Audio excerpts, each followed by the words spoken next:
think when most of us think about going and getting mental health assistance for anxiety or depression, we think about how much work it's going to be.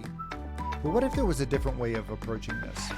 What if there was a modality where you could go, you could lay back in a recliner, close your eyes, relax, and let the therapist do most of the work?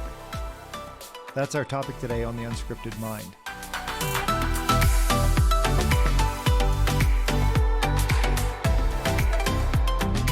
Welcome to The Unscripted Mind. My name's Jim Cunningham, and I'm a licensed professional counselor.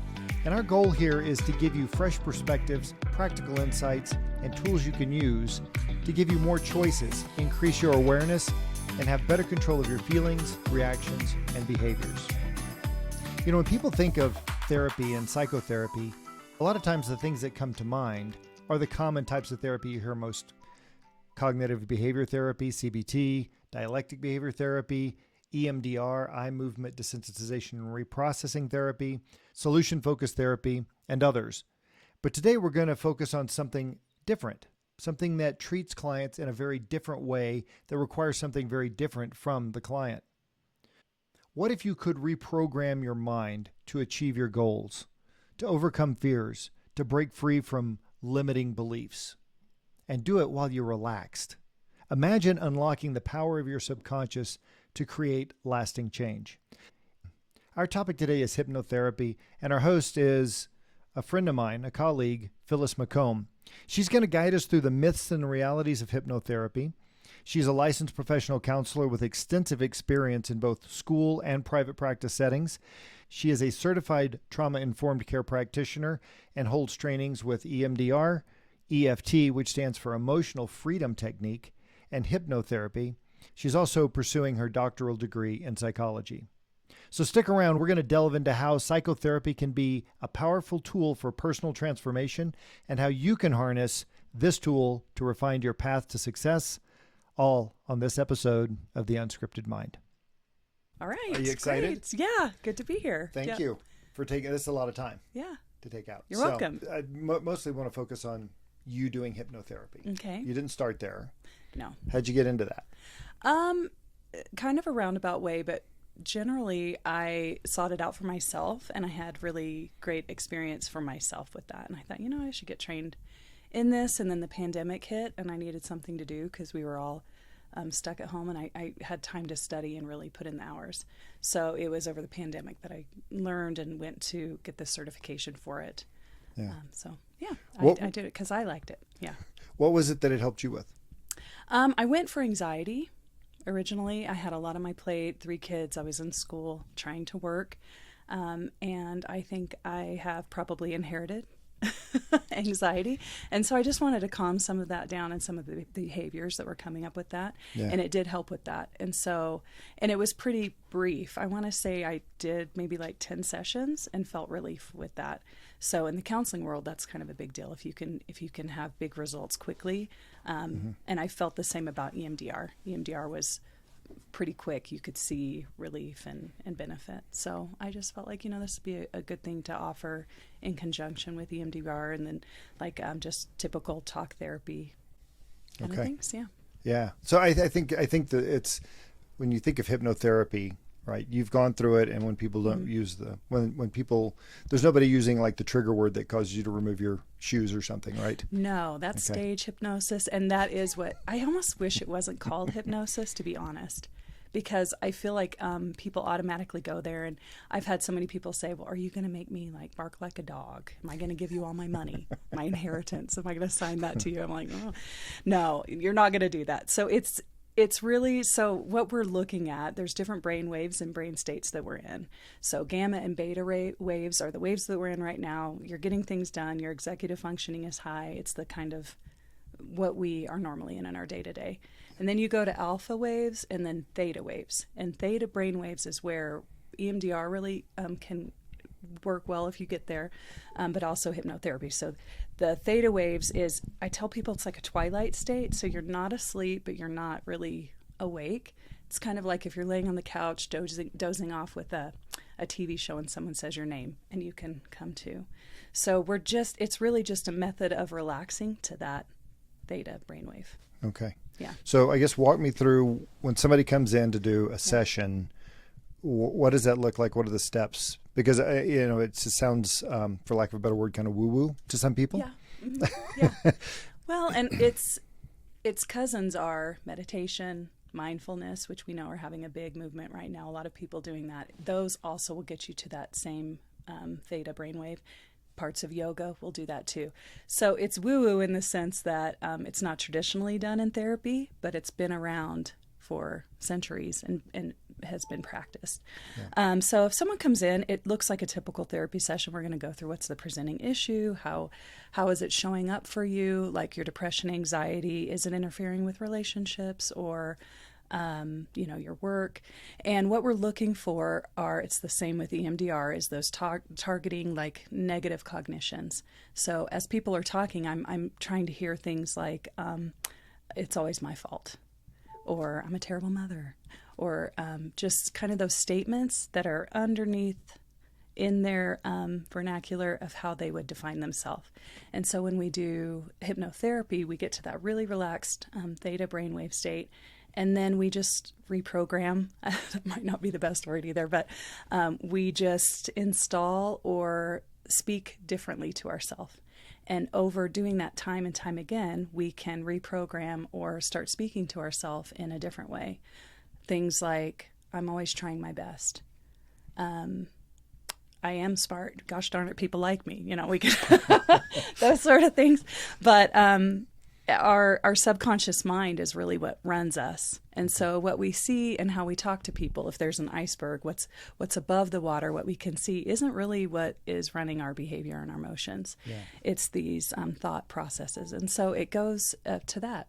And you listen to it. It's really easy. It's comforting. I record it. And so when people go home, they listen to it over and over and over. And it's repetitive in nature so that it stays with us. Okay. Yeah. So the way you saying this right? Yeah. Well, the way you describe it, it sounds like the movie Inception. And I've seen that, but it's in and out. Remind me, how is it like? Well, the idea is that they go plant ideas in people's subconscious when they're sleeping through their dreams. Okay, yeah. It's like and so they the idea is the power of implanting an idea. Okay. Mm-hmm. And how that just kind of, it's like a seed and it just takes root. Yes. Yeah. And what can change that for us? What can change that kind of self-talk?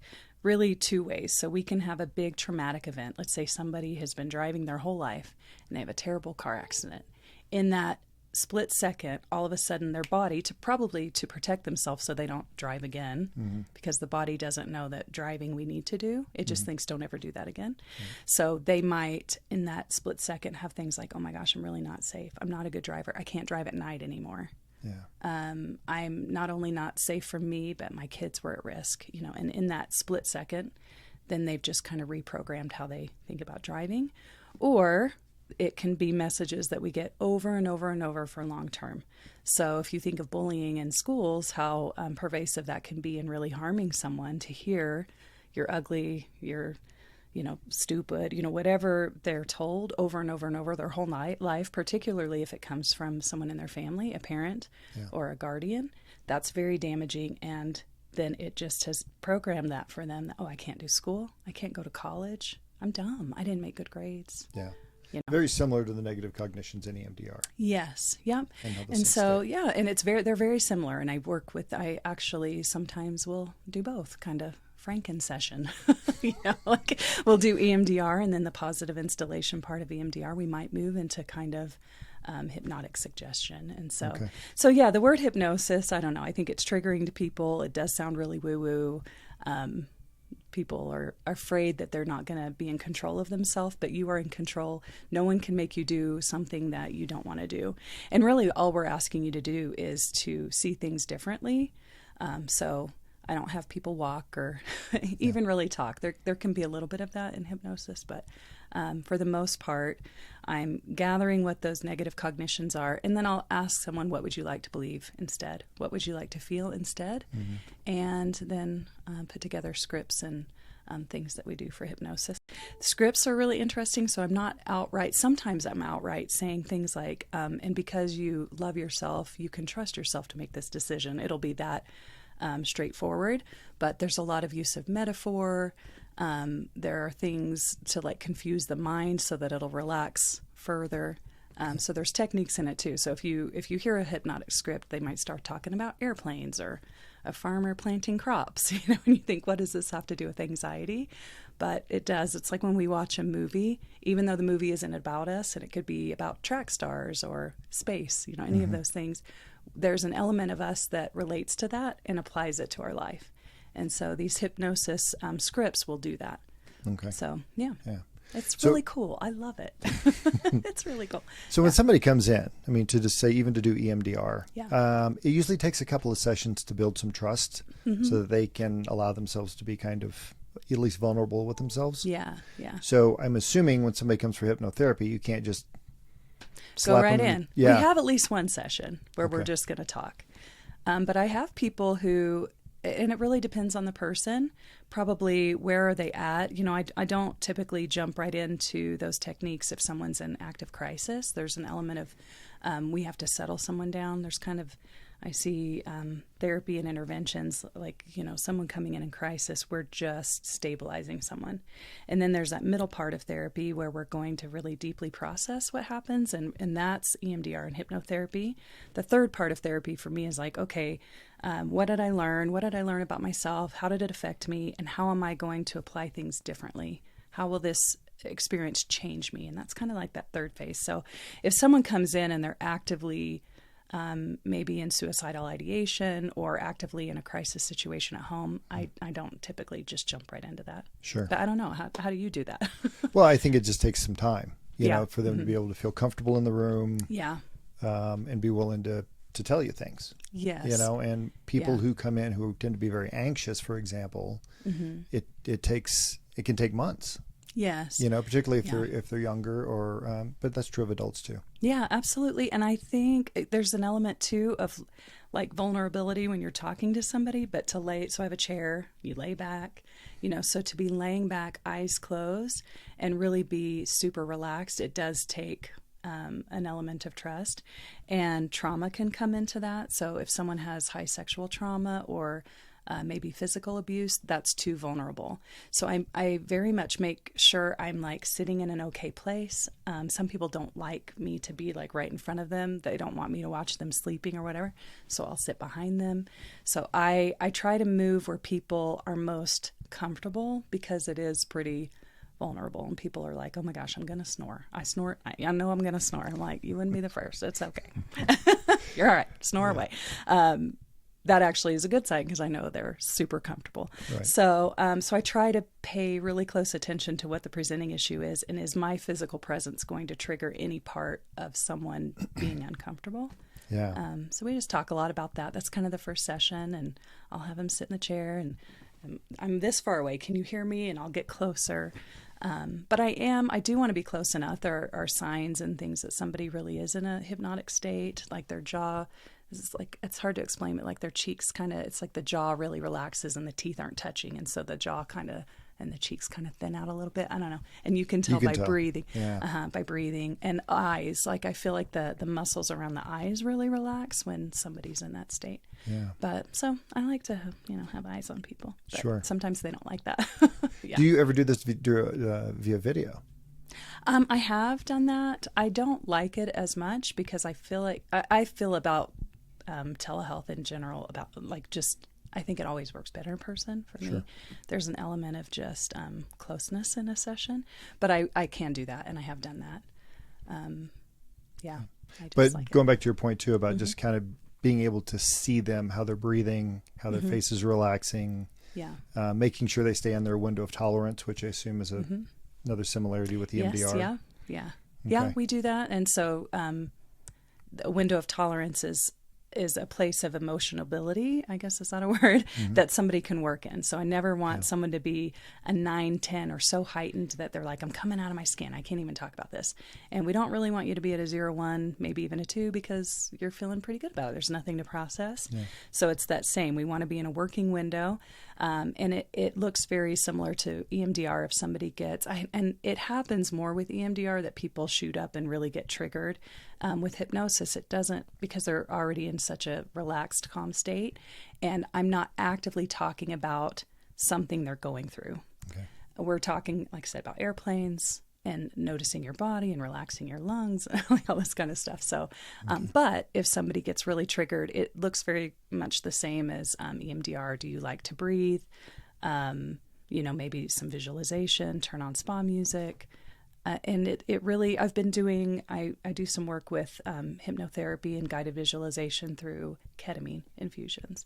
Okay. And that is really powerful because the mind is, you're seeing colors and everything's open and you're looking at things in such a visual and like somatic experience of it.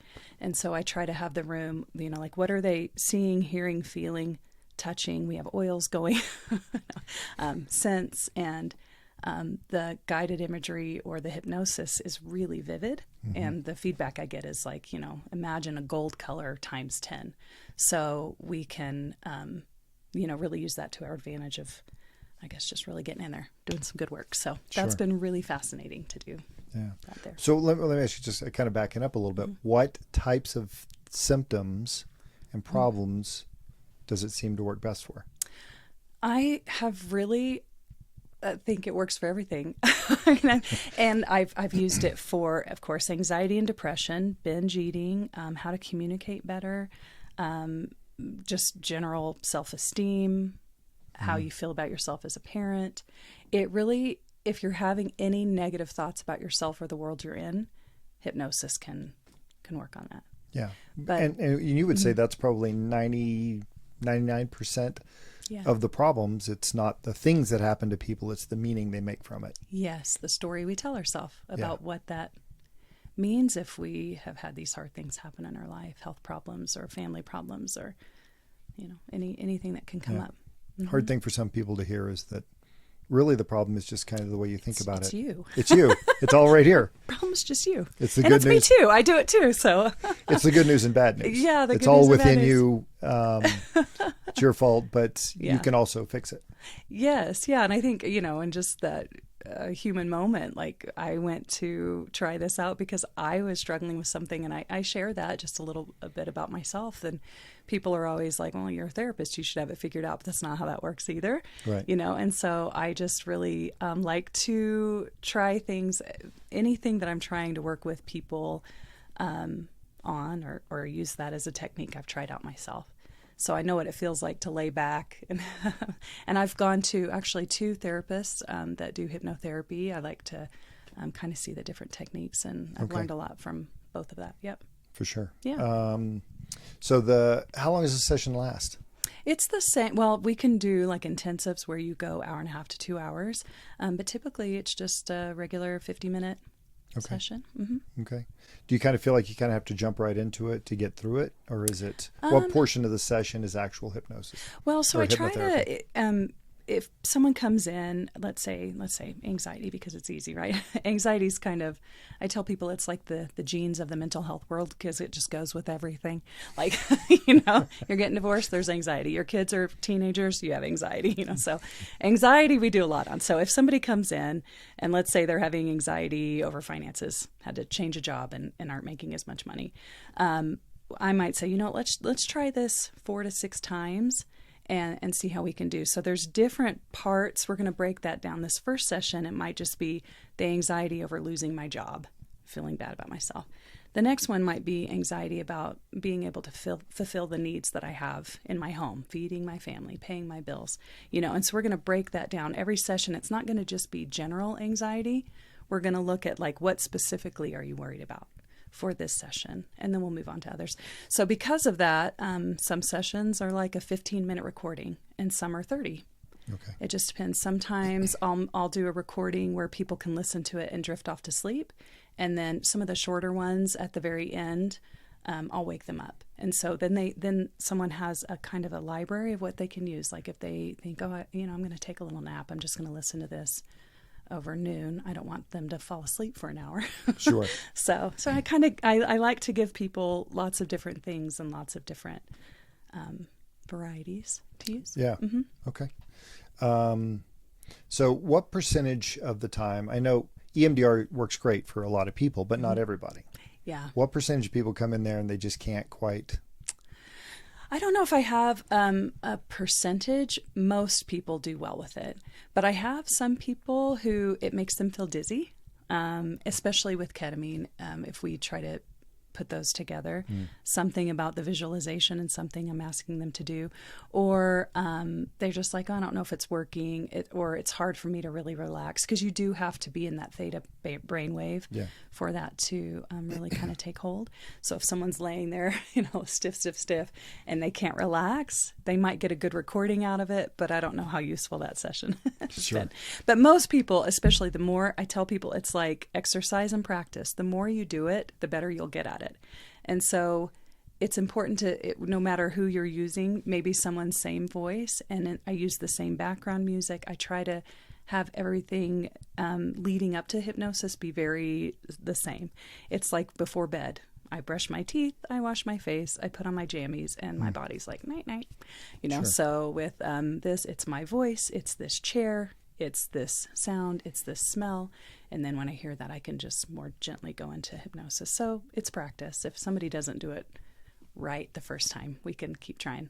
Sure. Yeah. This isn't a process, though, that they're going to come see you for 2 years for. No, I actually don't want that. Well, okay, so there's a caveat with I think it depends on how you're looking at therapy in general and what you want it to do for you. So for me, there is an acute phase where people come in, they hopefully find relief and get better, feel better, and then they go. I go to therapy once a month. I don't do it because I'm actively in crisis. Sometimes things happen, but for me, I look at mental health practice like exercise. If I'm exercising and someone drops a 50-pound boulder on me, I might not like it. I can shuffle to the car, get it there, but it doesn't break my back, and I don't crumble under it.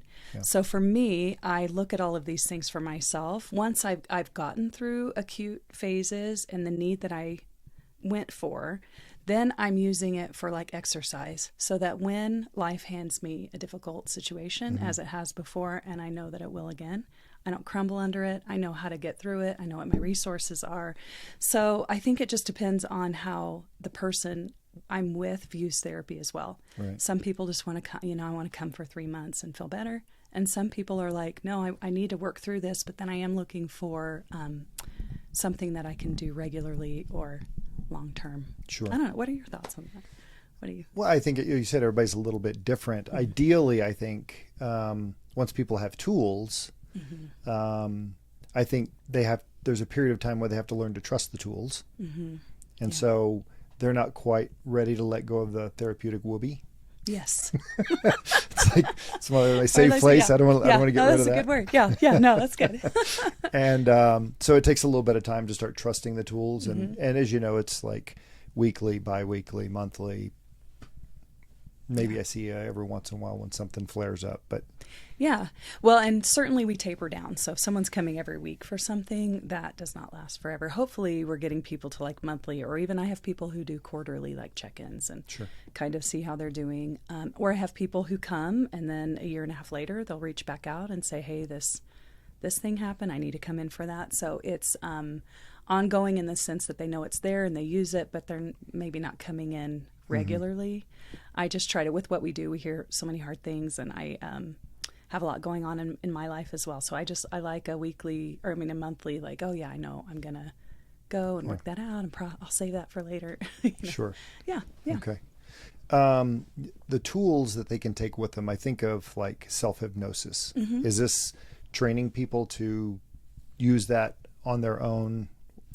There is. I don't do that, but there is. I mean, I know there's a ton of resources online, and for people who are limited by funds and time, which is a lot of us time and money, that's difficult. There are free videos on YouTube. You can find some. I mean, there's a ton on YouTube. In fact, if people want to know if they like it, I'll just say, just Google hypnosis for relationships and see what comes up. The thing you need to know is they're general. When you come to a therapist, we're looking at what specifically is bothering you about losing your job. You're not going to get that on a very general, this is on YouTube. It's going to be very general, is the word. Some of the videos are like 12 hours long. 0 stars, don't recommend that. And there might be people, other therapists that disagree with that. the thought is you just sleep to it, and then it's just putting things in. But what they found is really in that theta brainwave state is where, so maybe going in and out of sleep, it helps. What I've found, because I've tried to listen to that and other people too, it just kind of wakes you up all night long. Sure. And I think if that were the case, we could all like, oh, I want to learn French. I'm just going to sleep to this 12-hour video for like 3 months, and then I'm going to be bonjour, like good at French. So I don't know. And I know there are people who disagree with that, but I typically like a 15 to about an hour hypnosis video I would recommend.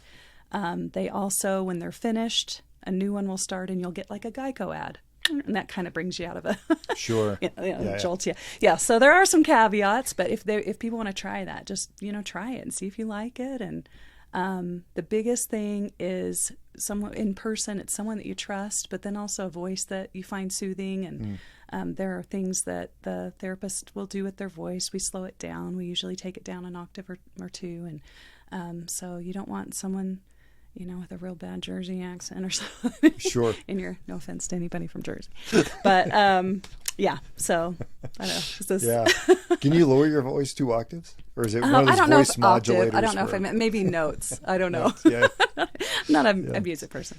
I sound lower like it and slow. We go low and slow. Not in the beginning. So it's if you ever listen to binaural beats or anything, have you ever listened to that? And how they kind of start out like, meh, and then they lower. What that is through the beats, it's manually putting you into those different brain waves. Okay. If you knew that.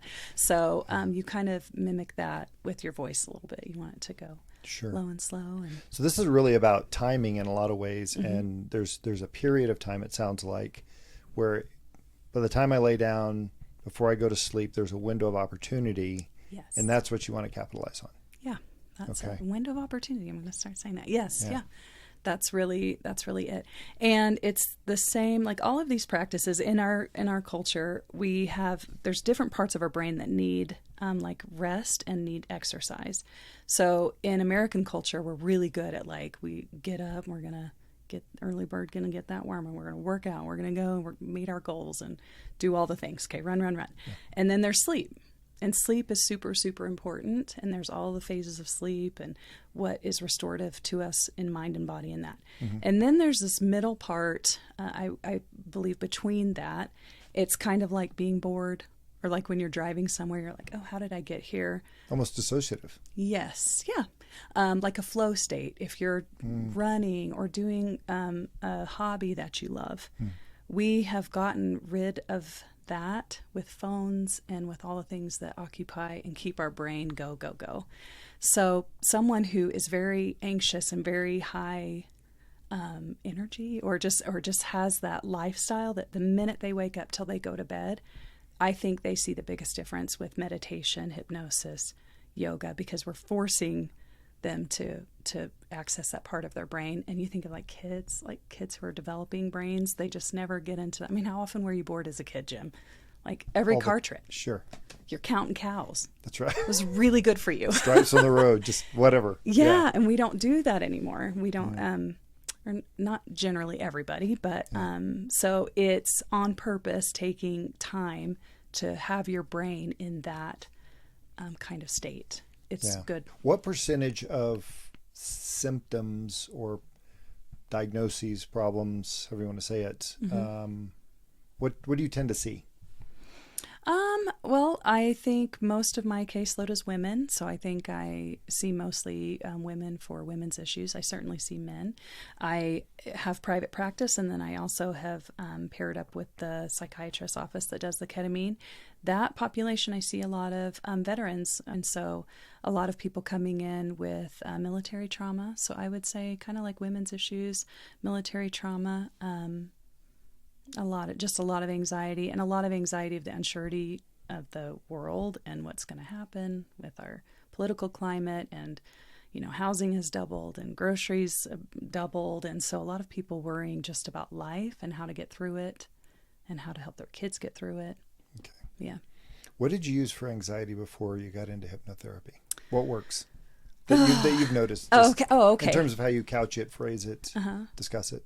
Well, So I have people, especially with anxiety and depression, get a full physical workup because there are, our bodies are machines and there could be something just physiologically off, especially for the women I see. If I specialize in women and kind of the 30 and up crowd, we're going through things like menopause or having babies, and our hormones are all over the place. And so let's just get a good picture of what are your hormones doing? Is your thyroid okay? Do you have vitamin D?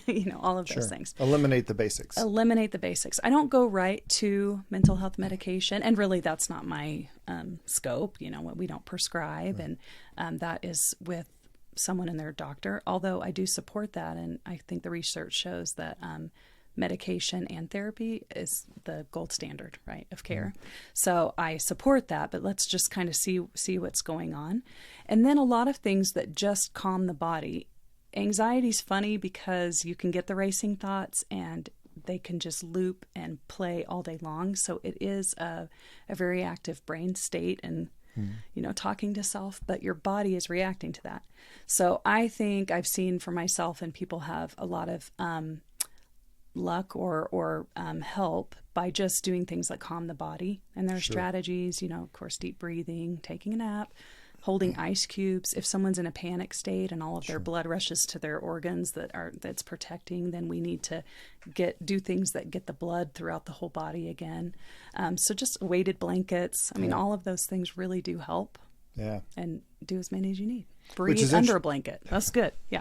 Which is interesting because, a lot of times people run their hands under cold water just almost as a distraction, but there's some physiological benefits to creating some cold. Yes. Or if people are like numbing out and dissociating and, in that state, I think people don't really know what that is. We think of movies like Split, but really that's, if anyone's ever had a time where it's like, oh, it feels like I'm in a dream. I mean, I'm here, but it's like a dream state. That's a dissociative state. And so I'll have people, even if you just have hand lotion, just put lotion on and just start squeezing your body. Yeah. Let's put it on. Do you feel your arm? Tell me what temperature it is. What, now press really hard, press soft.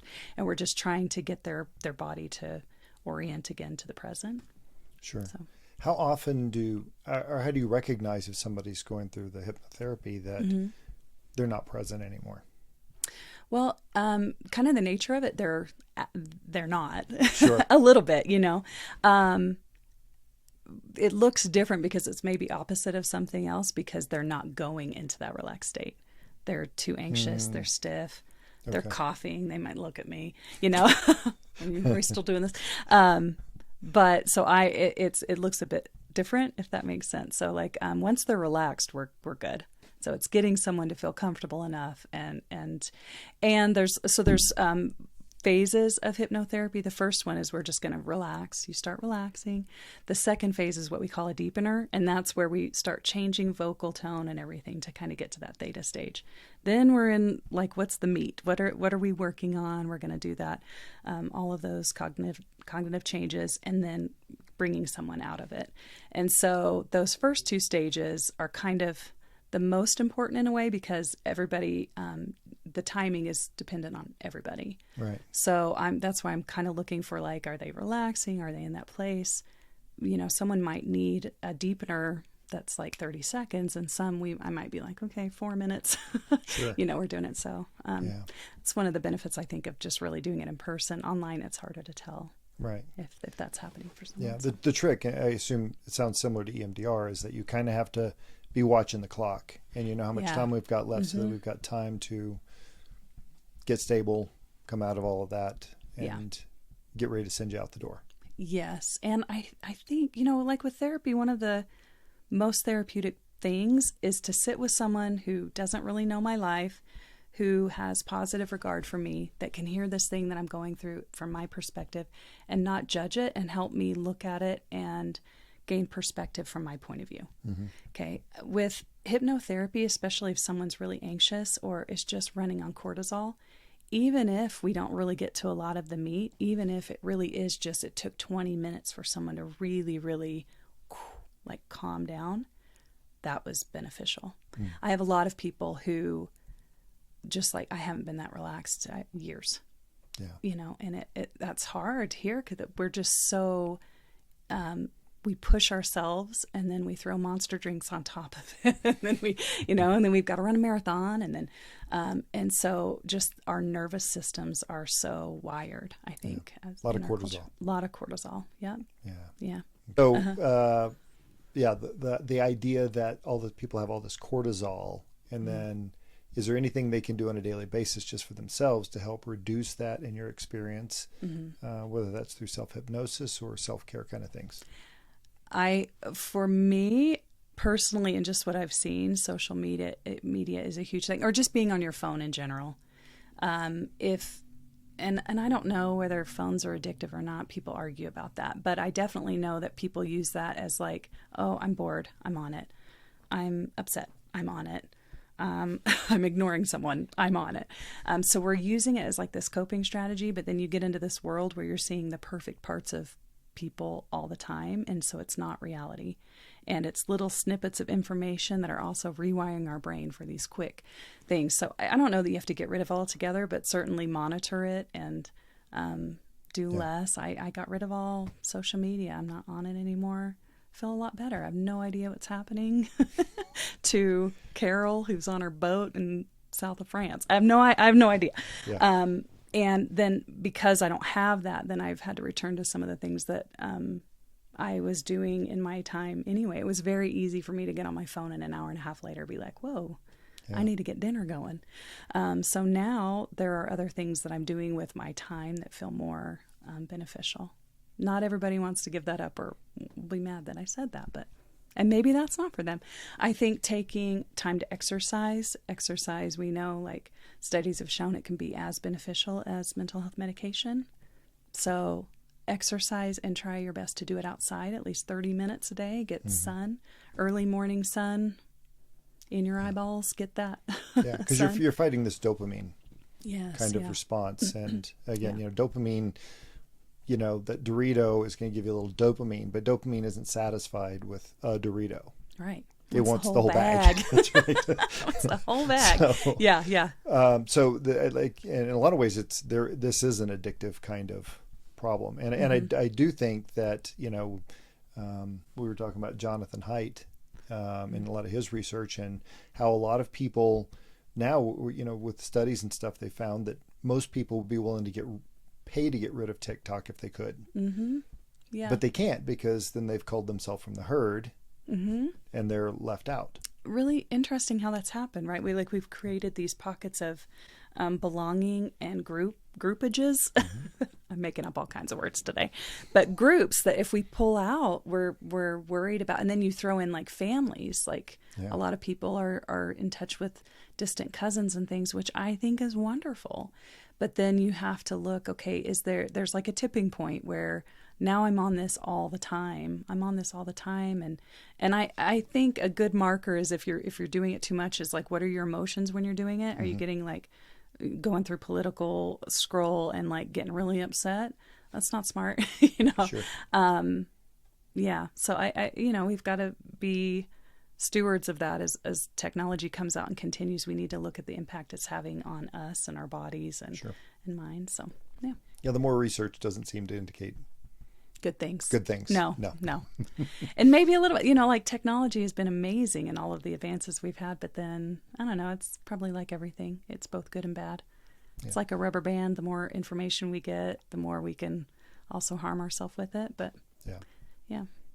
What is the if somebody were just to call you out of the blue and say, 15-minute consult or something to see if this is something for them, what kinds of things do you tell them, or what are some of the most important things they need to know about trying hypnotherapy? Oh, that's a good question. I think it would be very general to like maybe a first session, or I don't know, I probably would just have them come in for a free consult and sit more than 15 minutes and just, what is it you're wanting to use this for? What are you hoping to get out of it? Just that there is an element of willingness in hypnotherapy. So just that someone's coming in and asking about it and curious, they're probably a good candidate, because the really, the only thing you have to do is be a willing participant and just allow the process to happen. So, But I think it would just be general things, maybe like what we've talked about, where I'll sit, this is how a session looks like. Sure. And there's no, if you say we're going to do 6 sessions and you get 2 in and you hate it, okay, I didn't invent it. It's not going to hurt my feelings. Right. Like if you don't want to do it, we'll try something else. So I think it's just like answering questions, but also allaying any fears, because it is very different. Therapies, the other person, 90% of the time the client should be talking or Right. whatever we learn in school. It's not like that with hypnotherapy. I'm doing most of the talking. Right. So there's a little bit of a shift. If someone is used to therapy, it looks very different. Okay. Yeah. If someone was looking for a hypnotherapist, what would be a couple of red flags that they should keep looking?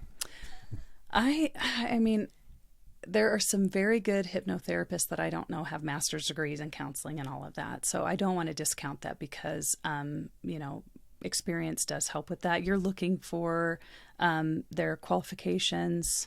Was it an accredited program school? But generally, there was a lot of learning becoming just a licensed professional counselor of how learning how people think and work and what happens if they get triggered and all of those kinds of things. So for me, safely, I would say master's level or higher. There are some doctors of psychology that do it. I feel like kind of maybe the more letters, the better. But you don't want someone who's like, yeah, I went to Florida for a couple weekends. Now I'm a hypnotherapist. You don't want that. Okay. Yeah. Got it. Yeah. So without divulging any confidentiality or confidential information, what are some of the great success stories you've seen? A lot of just peace in an anxious moment and feeling like secure in that I know what to say. Like say someone, I'm trying to think of an example that I could give that wouldn't breach things. Recently working with someone who has a very traumatic and stressful family experience, and they love their family. And there's a movement now in the counseling world. I don't know if you've seen it, but just to like cut people off. We're just going to dissociate from our family. Oh, they're not behaving in a way that you like. Well, just don't talk to them, which I think is damaging in another way and is not using communication skills and is very isolating for someone who then has to be separated from your people. Nothing is more painful than the group that I came from no longer wants me and I no longer want them. So I don't really generally support that unless it's truly, clearly there are cases where there is abuse and situations where that is not okay to be in contact. But most of the time it's things we can work through, and maybe we can, like say there's a family that argues all the time about politics, Democrat, Republican, whatever, then we're just going to put a boundary around this thing. And this thing isn't good for us to talk about. And we haven't learned a way to do that in which we can hear each other without flipping tables and keying cars, right? We're not good at that, but we're good at these other things. So in working with this person, and I never determine that will always be up to the client. I would never say, you should probably never talk to your dad again. I would just never do that. But if they're feeling like that's what I need to do, great, we're going to work through that. Or we might look at what are the parts that you need to protect. What's happening in this system that's hard for you? What part of, the system do you lose yourself in? What part of the system do all of a sudden you flip and with your parents, you become the parent and now they're the child? That's the dysfunctional part. And so just recently had luck with someone. We did 7 or 8 scripts on boundaries and how to hold boundaries. And there was a lot of fear if I set boundaries, I'm mean and people won't like me anymore. Yeah. And so we did a whole script about a farmer who had sheep, and these sheep were free roaming sheep, but the town was creeping in and it was becoming unsafe for these sheep. And so he thought about what are the ways I could keep them safe. And, we won't go through all the ways, but eventually he put up a fence. And at first he was worried that the sheep would be mad at him because they couldn't roam, or that the townspeople would think, well, that's really rude that you're trying to, wall off this view of yours. But in having this fence, he realized, well, it actually keeps them safe and separate. And my sheep are happy and healthy, and the townspeople come and enjoy the countryside. And actually, these boundaries that I thought were a problem actually have saved us. And so, that's an example of like a metaphor. So that's been very helpful for her, hearing her come back every week and say, I got that call and I didn't do what I always did. And because they're seeing change, the anxiety goes down. I trust myself. I can be in this family who I love, who can be really dysfunctional sometimes. But the dysfunctional parts, I don't have to participate in anymore. Yeah. Things like that. A lot More of feeling of control. Yes, control. Mm-hmm. Okay. I work a lot with disordered eating, binge eating. There's a lot of scripts on women. Just such a high percentage of us struggle with that and self-image. And so I work a lot with women on self-image, and I don't necessarily do like weight control, like hypnosis to lose weight. There are people out there that do that. That's never really my focus, because I feel like weight so many things determines a healthy weight. And I just believe health is the game I'm going for. So my scripts are more focused on healthy eating, not going into the depths of and despair of eating a piece of cake, which a lot of people do. And just kind of working around how to be healthy in a healthy body, establishing healthy routines. A lot of, especially women and men who have sexual trauma in their past, they can get really disconnected from their body's signals. So not only do I not know when I'm hungry or full, I also don't know when I'm mad, upset, when I need to say something. Right. So some of the script work might be reconnected. We're just going to learn what our body's saying to us and how to listen. Yeah. And how to respond. We might do that a little bit. And then we'll apply it to eating and how we move through that. Right. So it really just depends. Because most of the symptoms are really tip of the iceberg. That's really not the problem. Yeah. Well, and remember, we're attacking the thought. Yeah. We're just attacking the thought that, I look terrible today, or I can't eat a piece of cake, or for every piece of food over this very restricted amount, I have to go run a mile after every bite. I've heard some really restrictive things. So we're changing all of that. Sure. So that they lose that there's no reason to punish yourself for eating the chocolate. Right. Eat the chocolate. Yeah. Move on. Maybe you find this to be true also, but I guess I'm always surprised how many people just don't like themselves. Yes. Self-deprecating. Yeah. They're horrible people. They're lazy. They're no good. They're terrible parents. All of that.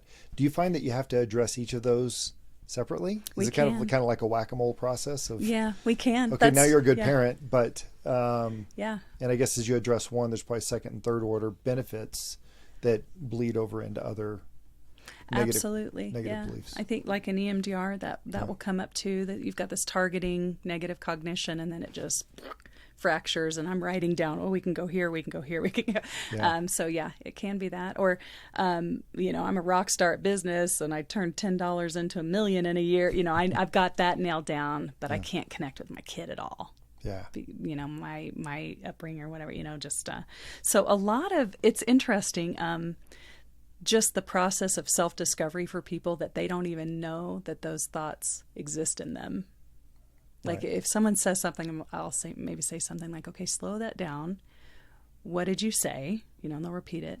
And what did you hear? What does that mean for you? And they're like, oh my gosh, I've been telling myself this, they don't realize, we don't realize, because I don't even know how much of a second, but it doesn't take long for us to just go into that programming. You're not safe.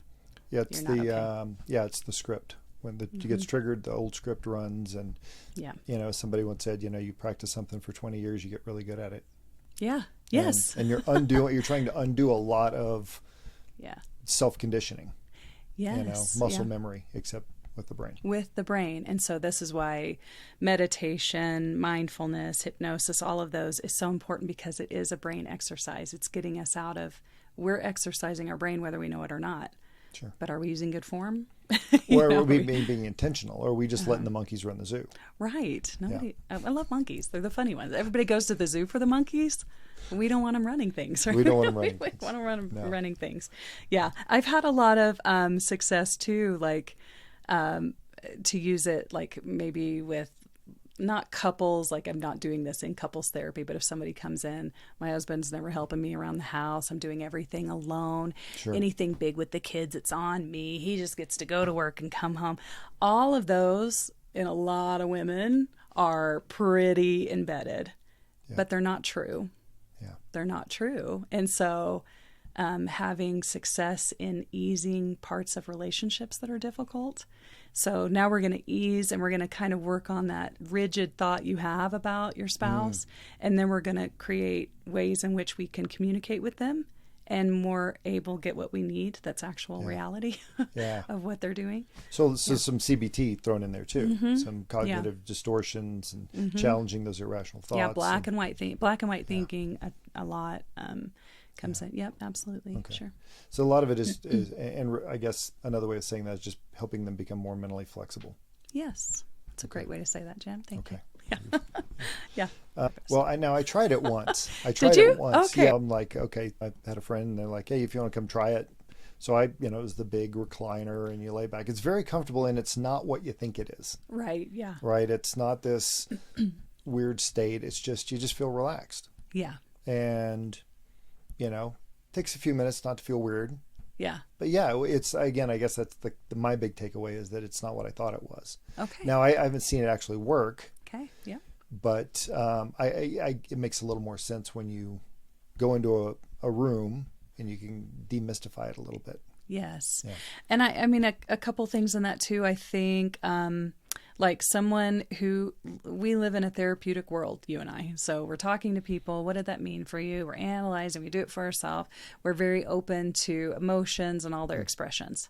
But you get an accountant in front of you who hasn't looked at an emotion for 30 years. I mean, like, this can just be mind-blowing for them.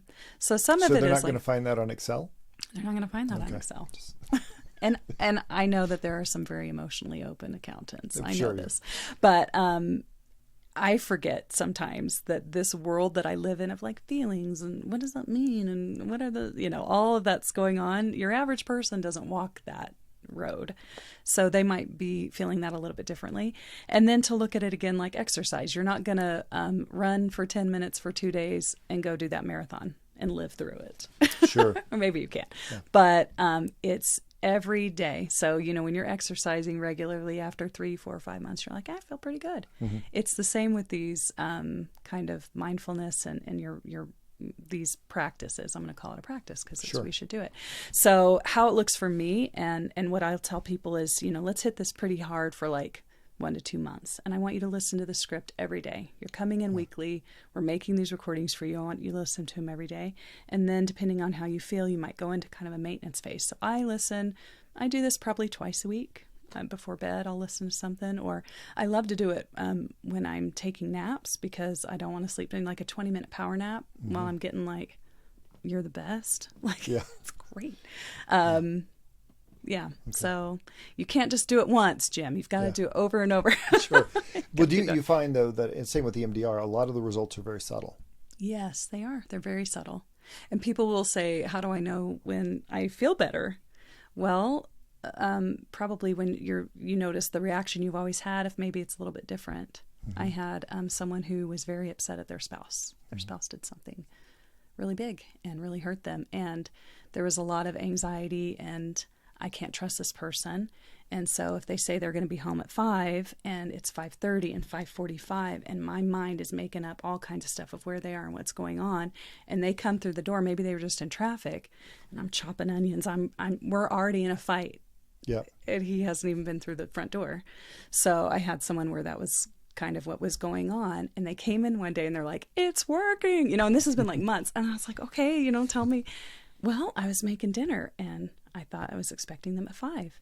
5:15, 5:30, 5:40 rolls around. He walks in and I'm like, oh, hey, like nothing. And I wasn't triggered in like the fear of what was going on. Yeah. And so did it work? And I'm like, yeah, that's all. We don't have a magic wand. I think people expect therapists to fix things. It's not my job. An hour once a week or every other week. How many hours in the day is someone living? Right. So it's kind of pulling the shade back on what's going on and how do I fix it. But that's really for the person to go out there and do. And so especially, I don't know if you've seen this, but like parents will bring kids in and be like, fix them. It'll be 3 times and they'll say, my kid's still talking back to me. Why haven't you fixed them? So it's just doesn't work that way. I wish we could make a lot of money if we could solve. I'm looking for that magic wand. We could have that wand, ball. just make everybody's life perfect. And so there's still an element of the, someone who has a long-term illness. I can't help that. I can't take cancer away, and I can't take hearing loss away, or whatever people are struggling with. However, we can change maybe how you think and feel about that, and the meaning you're giving yourself that. How does that tend to translate, and maybe in your experience or what you've seen in other people, in reducing somatic symptoms? Say that in another way. Say that for me. So a lot of people with EMDR, they have, I knew a lady who had an issue with her mom, and that was what was processed during EMDR effectively, and she had chronic neck pain. Okay. And she said, as soon as I resolved that, 90% of the neck pain went away. Yeah. Literally a pain in the neck. So, this person was a pain in the neck. Yeah. It gets stored there, but I think, there's all kinds of ways, and that's probably someone who works more like somatic, like a body worker can tell you more. I know for myself, if I'm stressed, I'm like this all the time. I'm sitting in the chair, and so I just think holding our bodies in certain ways. Yoga is great because it releases parts of the fascia and muscles that you are holding tight. And so you literally, after a while, start standing differently and sitting differently. So which causes other problems. Yeah. Or I think, there's like muscle memory and things. And so someone who's had a car accident who really hurt their arm and shoulder, whenever something might be, threatening in that way, those muscles are like, just kind of protects it again. It's so interesting how that happens. And we're so like intertwined, our minds, our spiritual side, not necessarily religious side, but the spiritual part of us and our bodies. And so our bodies can physically get sick and cause dysfunction in those other areas. Our thought processes can be off and cause issues in our bodies. And as therapists, or like for myself, I feel like I can intervene at any one of those. If I'm hearing someone really in negative thoughts and I'm seeing this over exaggeration, all that kind of stuff, then we're going to start kind of with how you're feeling and thinking. But if someone's like, man, I go into these panic attacks and I don't even know what I'm thinking. All of a sudden I'm in my car, I'm sweating, then we're going to, maybe let's look at some somatic stuff. We're going to intervene at that level. So it works. Okay. Can I tell a quick story? Please. I remember, so what kind of got me interested in it, although it was several years before I did it. I toured the Olympic Center down here in Colorado Springs, and we're looking at all these amenities, right, that these athletes have. They have podiatrists and nutritionists, and they have someone that washes their dog for them, and they have all these things. But if someone gets injured, or they were in this injury room where they have like these treadmills where there's water up to here for them to quickly recover. But then they said also they work with their sports psychologist. Right. And what we have seen is like even hooking their bodies up to things that measure, like just visualizing that, you're in the race and I want you to imagine yourself now, you're bent over, you hear the crowd, the starting gun, and your muscles twitch and off you go. And their body isn't really doing that, but having that visualization with their psychologist over and over. And I can't remember the stats. Go tour it. They'll tell you. Yeah. But the recovery was amazing, and they didn't really lose like the muscle memory of not having actually done it. Certainly. Yeah. And I'm not even doing it justice to how the person who described this, on the tour. And I thought that is fascinating, that you can do like hypnosis in an injury and heal yourself faster and be right back at an Olympic level without missing a beat.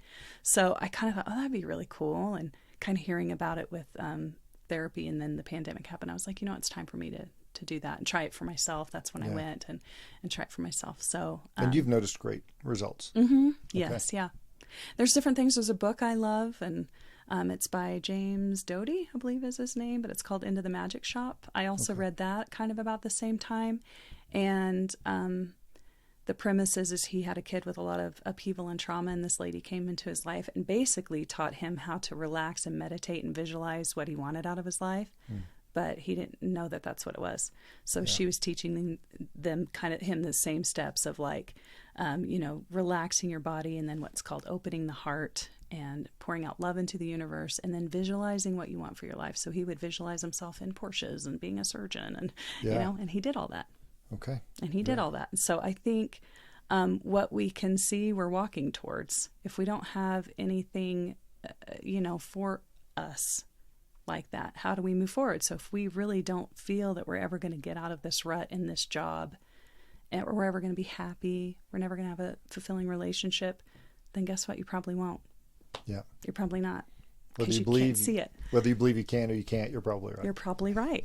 Yeah. And so hypnosis and all of those things, meditation and mindfulness are a bit different in how they focus and things like that. Sometimes I'll tell people, hypnosis is really just meditation with a goal that we're going to, the end goal is that you no longer feel this way or think this way about yourself. Yeah. But for sure, even when you're going through the hypnotherapy, we have a goal in mind. We know what we're trying to get. Mm-hmm. Okay. Yep. And, we've got a medical model as therapists. And so goals and objectives, did we meet that? Are you listening to your recordings? What's measurable? Yeah. Did you wake up in a panic this morning? Oh, good, you didn't. So for sure. Very cool. Yeah. Well, again, thanks for the time. Yes, This is great. It's fun. Hopefully, anytime. Love it. Hopefully, a lot of people will maybe get some good benefit from it. And demystify this a little bit. Thanks for checking us out today on The Unscripted Mind. If you found this episode helpful, please share it with somebody who might need it. Also, please subscribe, follow us, and leave us a review. And if you have any questions or topics you'd like us to cover, please include those also. Until next time, remember, life doesn't come with a script. So embrace the unexpected, cherish the unplanned, always stay curious, and have an amazing day. We'll see you next time on The Unscripted Mind.